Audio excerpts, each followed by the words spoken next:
It's his third title shot, and if he doesn't win this one, he's never going to win it. He's never going to get a fourth. I wouldn't do a Netflix documentary for $50 million. I've been training for the last year to knock somebody out cold, but that was the hardest time. I borrowed money from everyone. I was just taking too long to pay him back because I couldn't. For that fight, I trained 3 sessions. Expect the best, prepare for the worst. That's what I do. Does that mean I'm going to win every fight? I'm not stupid. Like, it's heavyweight MMA. How are you doing? Yeah, I'm doing all right. See you. How's it going? Yeah, see you. Fine, yes. Nice trip. Yeah, it was all right. Yeah. It's good. Smith. Thank you too. No, I'm good, yeah. Thanks. It's not too hot here. Yeah, we just got in last night, trained, food, sleep, and then trained this morning. And then Easy. Can I have a seat? Exhausted? No, I'm all right. I'm all right. I'm good. I heard that you guys are doing a documentary on every fighter on the card. Yeah. Every French fighter. Is that right? That's fucking cool, man. That's great. We'll send you a link. Yeah, send me a link. I'll watch it. I'll watch it. Hello, Tom. Hello. Thanks for having us here in Paris. We are just a few moments away from your press conference with Ciryl Gane. But first of all, we'll talk about your journey so far. You started with BJJ, with your father. To be honest, I would not have known about the sport if it wasn't for my dad. I had no idea because I was like a young kid. I just really wanted to spend time with my dad. That's why I got into it. And it wasn't something that I was like desperate to do. I didn't see it on the TV and was like, oh my God, I need to go and do that. It was just like, my dad was going. I didn't have anything else to do really at the time. So I went and kept going. We have some footage when you were a child with your father practicing BJJ. Right. Just tell me, how do you feel like seeing this image again? Oh, I know this one, yeah. I wasn't that young then. Not seen this for about 20 years. Turn him. Got the hips drop. Turn. Is your father screaming? Yeah, that's my dad screaming. Yes! Beautiful. I've been training since I was like 10. I'm 32 now, so 22 years. And I'd say my dad's been at probably 95% of the training sessions that I've ever done. And I train twice a day. So, yeah, he's been at every competition, every fight, everything. Look at that, mate. How would you describe your relationship with your father? A model figure? Yeah, I'm trying to. My dad is obviously very important to me. Yeah, my dad's my best friend. You know what I mean? He's not just my dad. He's my dad, my coach, my friend, everything. So it doesn't work for everybody, but for us it works really well. So I wouldn't have it any other way. And I've heard that he quit his job when you were 12 and bet pretty much everything on you. At this time, did you realize that it was an all-in? I did realise, but when you're 12 years old, it doesn't really mean much. Do you know what I mean?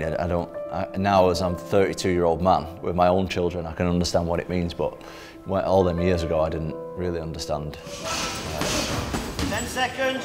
One time on your journey before you came into the UFC, you nearly quit fighting because of personal things, and your father was the one that bring you back into fighting. Is it true? Well, it depends which time you're talking about, because I've done that about 5 times.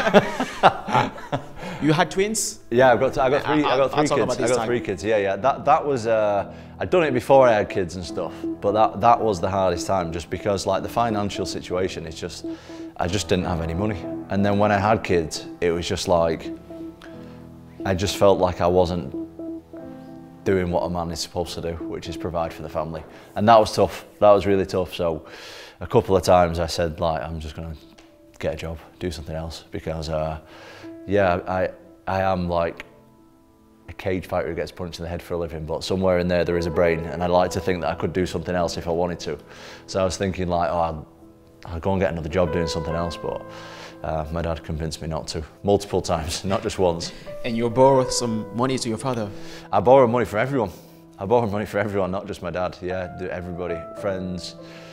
Some friends actually got to the point where they're like, you're not having any more money off me. And I understand it. I'm not saying they're bad friends, because I'd do the same. I was just taking too long to pay them back because I couldn't. So Yeah, but it's all worked out pretty good, so I'm not complaining anymore. In 2023, you took the interim belt against Pavlovich, who was known as the biggest puncher of the division. Yeah. You took him out. Did this fight change everything for you? So the Pavlovich fight, it did change a few things about me mentally, because I took the fight on less than 2 weeks' notice. I wasn't in shape at all when I took the fight. I had no visa. I then started training for the fight and I got an injury. It injured my back. So I literally, for that fight in particular, I trained 3 sessions for that fight.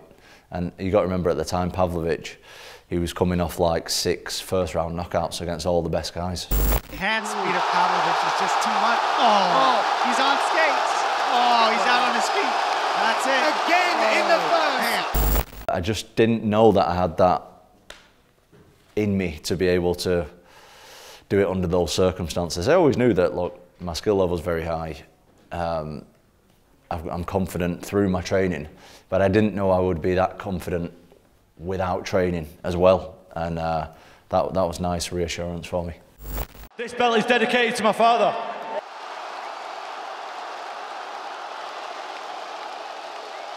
And we talk about your BJJ background, but in the UFC, we didn't have seen yet your BJJ. Oh, I got a couple of submissions. I submitted Arlovsky and I submitted Volkov, but I didn't show much because the fast submissions, I can finish you just as fast on the ground as I can standing up. So, to be honest, if I can go through my career and nobody seeing anything, that's ideal for me, because each long fight, the opponents get to see more and more.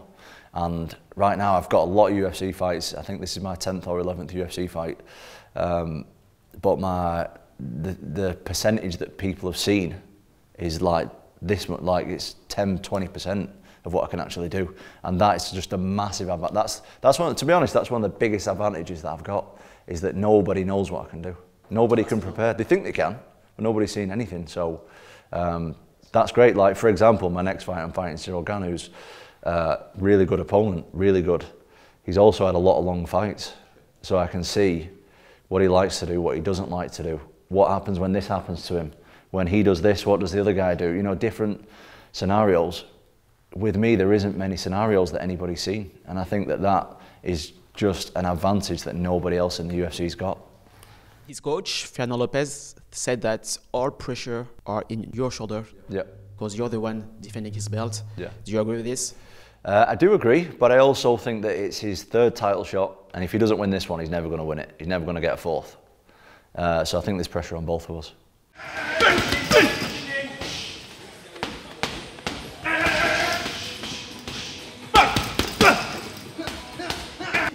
You only fought 1 time in your last 21 months. You never reached the 3rd round, whereas Cyril has 5 round fights. Do you mean you're talking about like my conditioning?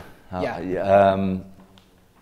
You know what? This is it's one of my favourite things when people question it. I love it. Like, if that is all you can come up with for my opponents, if that is all they can come up with, I'm doing something pretty good, because the only thing that they can knock is my conditioning, just because I've not done it, and that's amazing. So, look, you just got to ask my training partners. Ask my training partners how my 5 rounds look. Hopefully, I'll never have to show it. That's my hope, is that I never have to show it. But actually, we asked Ante, and he said to us that you have a wonderful conditioning. It's not a big deal, but we haven't seen yet. Yeah, good. I hope nobody sees it. I don't want anyone to see it. We'll keep it that way, if possible.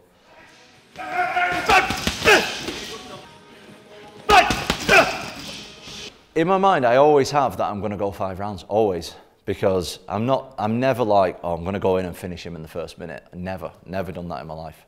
I'm planning to go 5 rounds if I need to. Hopefully, that's not going to happen. You know, we got this phrase, I don't know if you guys use it, expect the best, prepare for the worst. And that's what I do.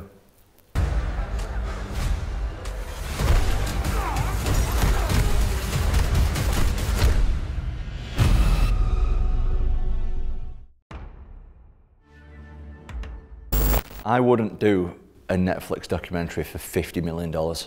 while I'm still actively fighting. No chance. You couldn't pay me enough money to do it. You couldn't pay me, honestly, if someone offered me $100 million, I wouldn't do it when I'm fighting. I'd do it when I retired. So I can understand the criticism a little bit because it's not something that I would do. I'm 100% committed to my craft, 100%. So I wouldn't, there's no amount of money that could take me away from that.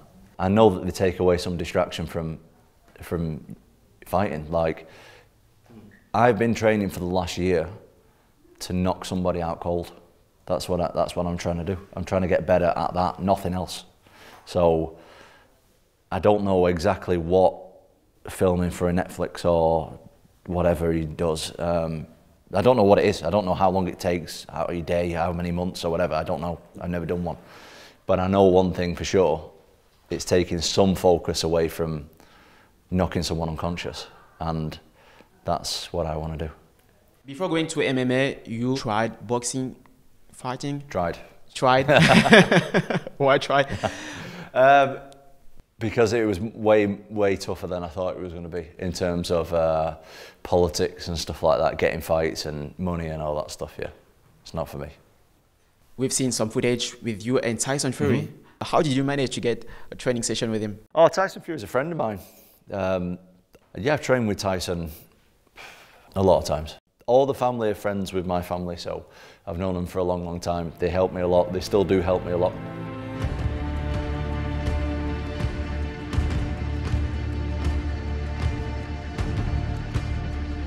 Joe Rogan said that you are the next UFC superstar because you have knockout power and grappling ability.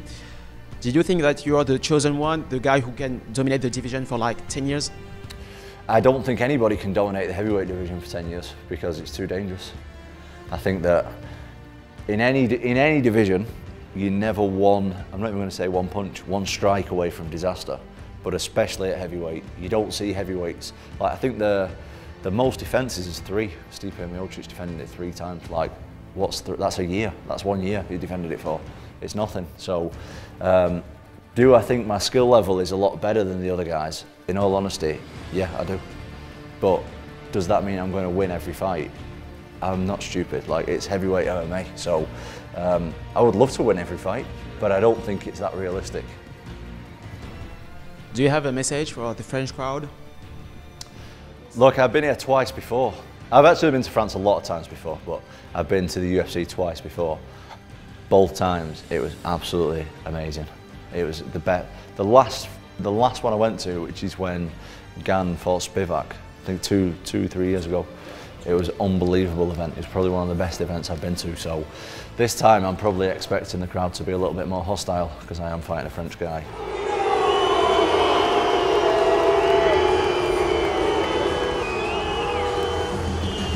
But either way, I enjoy the passion coming from people's countries. So I appreciate it either way.